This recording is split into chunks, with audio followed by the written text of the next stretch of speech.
మహారాజులకు జయము. చెప్పండి ప్రధాని, ఈవేళ ఎవరిని బంధించి పట్టుకొచ్చారు? మహారాజా, ఇతడొక పల్లెవాడు. ఇతడొక ఉంగరాన్ని దొంగిలించాడు. ఈ ఉంగరం అతను ఎక్కడి నుంచి దొంగతనం చేశాడో చెప్పటం లేదు. కానీ ఇది చాలా విలువైన ఉంగరం. ఇది అమ్మటానికి ప్రయత్నిస్తుండగా ఇతన్ని పట్టుకున్నాను. ఏ నగరవాసి, ప్రధాని చెప్పేది నిజమేనా? కాదు మహారాజా, కాదు. ఇది నిజం కాదు. కొంచెం కూడా నిజం కాదు. నేను దొంగను కాను మహారాజా. నేను దొంగను కాను. నేను కేవలం ఒక పల్లెవాణ్ణి. చేపలు పట్టి అమ్ముకుని నా పొట్ట పోసుకుంటున్నాను మహారాజా. అయితే ఇంతటి అమూల్యమైన ఉంగరం నీకెలా ప్రాప్తించింది? చేప పొట్టలోంచి మహారాజా.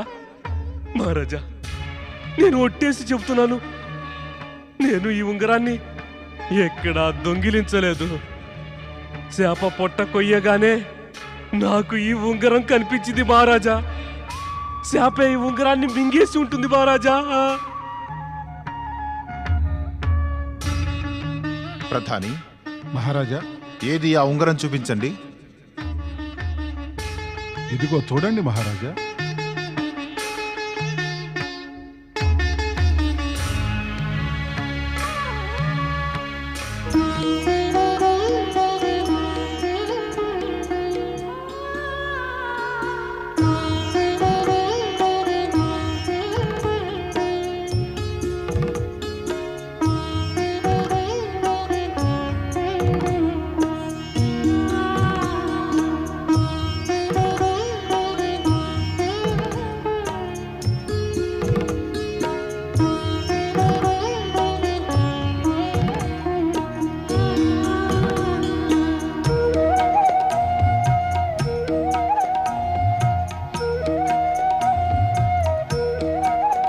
శకుంతల,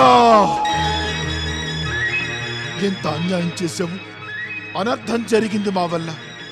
నిర్దోషి గర్భవతి శకుంతలను తిరస్కరించి మహాపాపం చేశాను నేను. మహాపాపం చేశాను నేను. మహాపాపం చేశాను నేను. సైనికులారా, శీఘ్రంగా కన్వముని ఆశ్రమానికి వెళ్ళి శకుంతలను సాదరపూర్వకంగా తీసుకురండి. మహారాజా. మహారాజా, ఇతనికి ఏమి ఆజ్ఞ? ఇతడు నిర్దోషి. ఇతడు దొంగతనం చెయ్యలేదు. మాకు ఎంతో ఉపకారం చేశాడు. మరచిపోయిన శకుంతలను జ్ఞాపకం చేసి మాకు సహాయం చేశాడు. ప్రధాని, మహారాజా, ఇతనికి ఉచిత బహుమతినిచ్చి సన్మానపూర్వకంగా వీడ్కోలివ్వండి. తమ ఆజ్ఞ మహారాజా. ప్రణామం మహారాజా. నాతో మీరు. ప్రణామం. శకుంతల.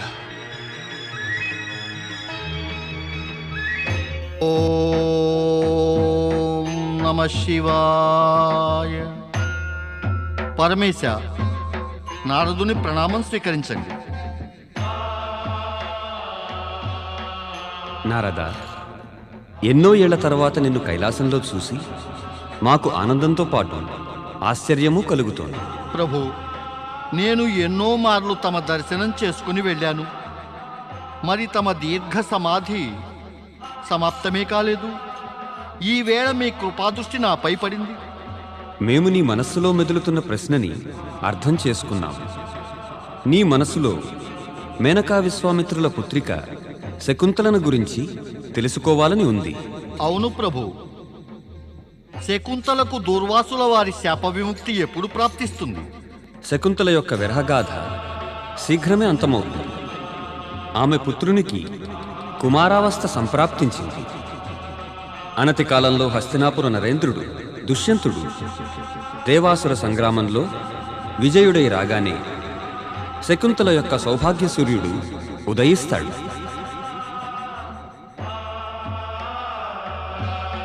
నారాయణ నారాయణ. పరమేశ, ధన్యులం ప్రభు. మీ లీలలను చూసిన మేము ధన్యులం.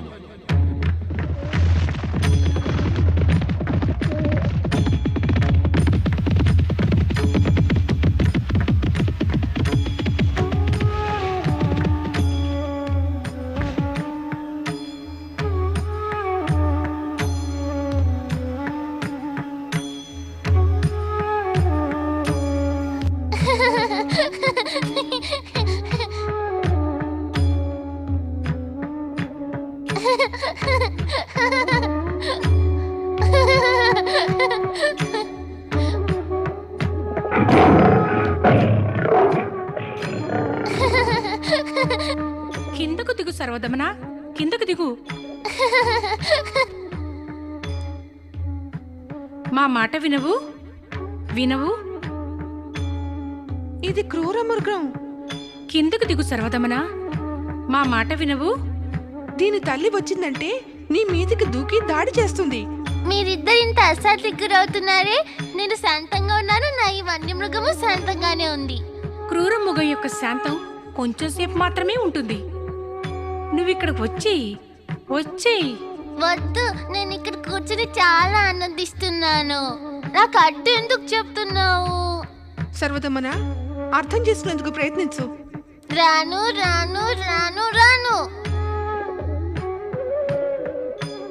ఎవరి ప్రతాపశాలి బాలుడు?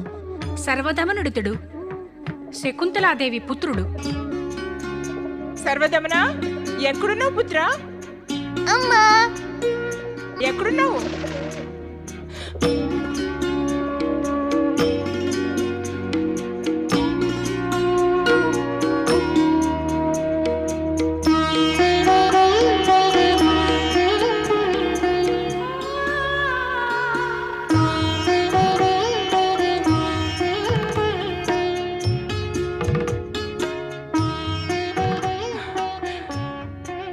నన్ను క్షమించు దేవి శకుంతల.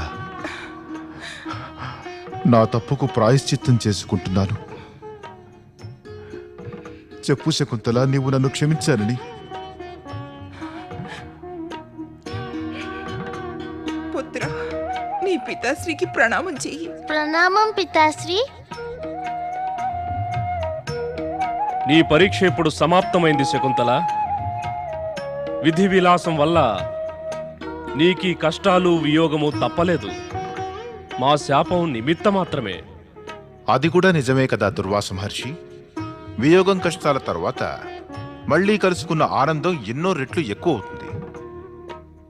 నేటి నుంచి నీ పుత్రుడైన సర్వదమనుడు భరతుడనే పేరుతో ప్రసిద్ధి చెంది ఆర్యావర్తపు చక్రవర్తి సామ్రాట్టు అవుతాడు. తమరి ఆశీర్వాదం శిరోధార్యం. శుభమస్తు. ఆయుష్మాన్ భవ. పద శకుంతల. దుష్యంత మహారాజు శకుంతలల మధుర సమాగమం, వారి పుత్రుడు సర్వదమనునికి ఋషుల ఆశీర్వాదాలు, ఈ విషయాలన్నీ ఏ సంఘటనలో అంతర్గతమై సంభవించాయో దాని నియంత్రణ బ్రహ్మ, విష్ణువు, మహేశ్వరుల చేతుల్లోనే ఉంది. కాలచక్రంలో అనేకమైన సంఘటనలు జరిగాయి. జగత్పరిపాలకుడైన శ్రీ మహావిష్ణువు యోగ నిద్రలో ఉన్నప్పటికీ కూడా పరమశివుడు బ్రహ్మల సహకార్యంతో ఆ సంఘటనలు అన్నీ కూడా ఆయన దృష్టిలోనే ఉన్నాయి. అలాంటి సమయంలో విష్ణు భక్తుడైన నారదుడు అన్ని విషయాలను, సంఘటనలను తెలుసుకునేందుకు, తెలిసినవి చెప్పేందుకు వైకుంఠానికి వెళతాడు. నారాయణ. శ్రీ విష్ణుమూర్తికి, లక్ష్మీదేవికి నారదుని ప్రణామం. రా నారదా, మేము నీ విషయం గురించే ఆలోచిస్తున్నాం. శ్రీహరి, నా విషయం ఎప్పటి నుంచి ఆలోచిస్తున్నారు? ఎప్పటినుంచో జగమంతా నారదలీలలు చర్చిస్తున్నారు కదా. నారాయణ నారాయణ. ప్రభు, తమరేమో యోగ నిద్రలో మునిగిపోయారు. నా విషయం ఏం ఆలోచిస్తారు? మాత, పరమేశ్వరునిలాగా శ్రీ మహావిష్ణువు కూడా ధ్యాన సమాధిలో లీనమవ్వాలనే ప్రయత్నంలో నిమగ్నులై ఉన్నారు. జగత్ పరిపాలకులు కూడా ఈ విధంగా యోగ నిద్రలో నిమగ్నులైతే సృష్టి పరిపాలన ఎలా చేస్తారు? ఎలా వీలవుతుంది? సృష్టి పరిపాలనకి ఏమైంది? ఇప్పుడంతా సావధానంగా, సవ్యంగా జరుగుతూనే ఉందిగా. నీవే స్వయంగా ఆలోచించి ఇంకా చెప్పు. ఇన్నాళ్ల నుంచి సమాచారమేమీ తేలేదే? సమాచారమేమీ లేకపోతే ఎలా తేగలను? అంటే నీవు కూడా నేనంటున్నదే అంటున్నావన్నమాట. సృష్టి పరిపాలన సవ్యంగా జరుగుతోందని. అవును ప్రభు, అలాగే అనుకోవాలి. దేవదానవ మానవులు అందరూ తమ తమ కార్యాలను, కర్తవ్యాలను నిర్వహిస్తున్నారు. అలాగే అయితే నీవు చెప్పే సమాచారం మరి బాగానే ఉంది. ఇక అబద్ధం ఏమిటంటే సర్వత్రా శాంతిపూర్ణ సామ్రాజ్యం వ్యాపించిందని. అర్థం కాలేదు ప్రభు, అర్థం కాలేదు. మీ సుదర్శన చక్రం లాగే మీ యొక్క సుశబ్ద చక్రం కూడా అర్థం కాలేదు. సూచనలను గ్రహించడంలో నారదుడే అసమర్థుడైతే మరి జగత్తులో ఇట్టి సూచనలను ఇంకెవరు గ్రహించగలరు? ఏమి చేయను ప్రభు, తమరు సూచించే శబ్దాలు కూడా తమ యొక్క గదలాగే బరువుగా ఉంటాయి. తమరు శంఖారావంతో పువ్వులాంటి కోమలమైన భాషలో చెబితే అది సూటిగా మూల కేంద్రానికి చేరుతుంది. నారద, నీ దృష్టి మా చతుర్భుజాల మీద ఉంది. మరి ఇప్పటిదాకా మా సూచన మీద నీ అంతర్దృష్టి పడలేదే? ఇప్పుడిప్పుడే అన్నావు కదా, దేవ దానవ మానవులు అందరూ తమ తమ కర్తవ్యాలను పాటిస్తున్నారని. అంతకుముందే ఒక మాట కూడా చెప్పావు, సమాచారాలేమీ లేవని. రెండు మాటలు నిజాలే. అలా కానే కావు నారద. దేవతలు మానవులు తమ తమ కర్తవ్యాలను పాటిస్తున్నంత వరకు ఈ జగత్తులో శాంతి నెలకొనే ఉంటుంది. అలాంటప్పుడు సమాచారాలు ఏమీ ఉండవు.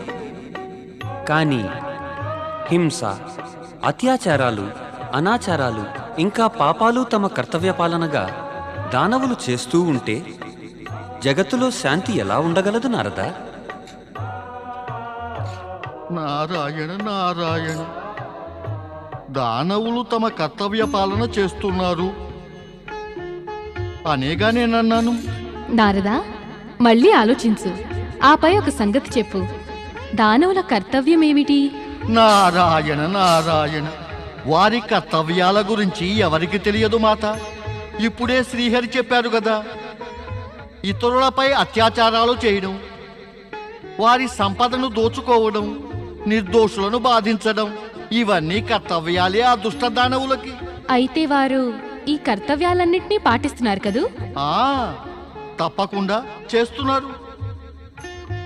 లేదు లేదు లేదేమిటి, చేస్తూ ఉన్నారు కదా. అంటే జగత్తులో శాంతి లేదన్నమాట. అవును మాత, మీరు చెప్పేది నిజమే, శాంతి లేదు. మరి అయితే విశ్వమంతటా అశాంతి వ్యాపిస్తే మరి ప్రతి నిమిషము సమాచారాలు పుట్టుకొస్తూ ఉండాలి. అవును ప్రభు, అలాగే అవుతూ ఉండాలి. అయితే మరి ఏమిటి సమాచారం? నారాయణ నారాయణ, ప్రభు తమరు సుదర్శన చక్రం తిప్పుతారు అన్న సంగతి జగద్విదితమే. కానీ తమరు శబ్ద చక్రాన్ని కూడా తిప్పుతారన్న మాట ఈనాడే తెలిసింది. తమరు మాతా లక్ష్మి నన్ను అతలాకుతలం చేసి ఒకటే ప్రశ్న నిలదీసి అడుగుతున్నారు, సమాచారాలు ఏమిటని. మరి చెప్పు, సమాచారాలేమిటి? ప్రభు ప్రభు ప్రభు తమరు నన్నెందుకింత అన్యాయం చేస్తున్నారు? దానవుల వద్ద నుంచి వార్తలంటూ ఏమీ లేవు. ఎక్కడో ఒక అజ్ఞాత స్థానంలో విశ్రమిస్తున్నారేమో. వెతికి పట్టుకో. ఆ అజ్ఞాత స్థానమేదో, వారి విశ్రామ స్థానమేదో. నేను పట్టుకున్న ఆ దుర్మార్గుల్ని. ప్రభు, నా మీద మీకెందుకింత పగ? ప్రభు, వాళ్ళని వెతుకుతూ ఉండగా వాళ్లే నన్ను వెతికి పట్టుకున్నారంటే నా పని అయిపోయినట్టే. నా వల్ల అపరాధం జరిగిందా? నాకు ఇంత కఠోర కార్యాన్ని ఒప్పజెబుతున్నారు తమరు. ప్రభు, వారి అజ్ఞాత స్థానం ఏదో మీకు తెలియదా? మరి మీరే చెప్పరాదా వారెక్కడున్నారో? లేదు నారద, నువ్వు వెతికినా వెతకకపోయినా మేము నీకు ఏమీ చెప్పలేము. అయితే మరి ఎలా తెలుస్తుంది వారెక్కడున్నారో, ఏం చేస్తున్నారో? ఓ విషయం నీకు బాగా తెలుసును. అదేమిటంటే ఈ శాంతి క్షణికమని, వారేదో ఉపద్రవాన్ని తెచ్చిపెడతారని. సమయం కోసం ప్రతీక్షించు.